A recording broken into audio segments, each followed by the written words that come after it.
Speaking of class, it's only 5 runners for the Grade 2 Jim Dandy Stakes this Saturday at Saratoga, but you couldn't ask for 5 classier horses in there. Baeza, who's finished 3rd in both the Belmont and the Kentucky Derby, 2 Sovereignty and Journalism. Hill Road, a talented closer for Chad Brown, almost upset the Breeders' Cup Juvenile last year. Mo Plex coming in off the big win in the Ohio Derby. And oh, yeah, by the way, Sandman, another horse that you could call the people's horse.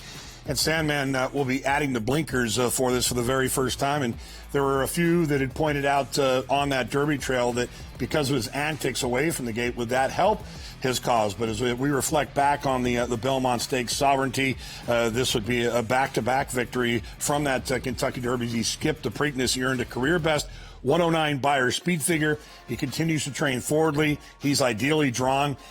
It'll be interesting to see, because some felt that even leading up to the Belmont, based on paper, could this horse lay closer and finish? Junior Alvarado, he was playing a little bit of cat and mouse. He knew what he had. And clearly with Humberto Rispoli aboard journalism, it came down to the fact of, where are we going to place our horses? But bottom line, Sovereignty right now, I think he holds the crown as a top 3-year-old in the country, if not the world in that regard. Godolphin, they won the Jim Dandy 3 times. They're tied with a pair of others.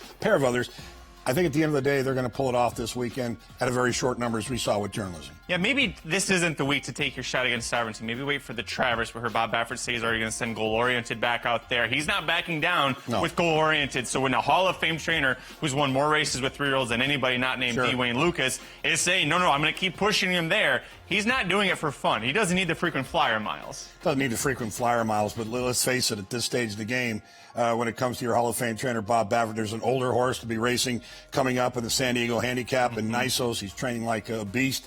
I think in the 3-year-old department, Bob Baffert's going to have to reload, because as of right now, it's all about 2 horses, and we know who they are.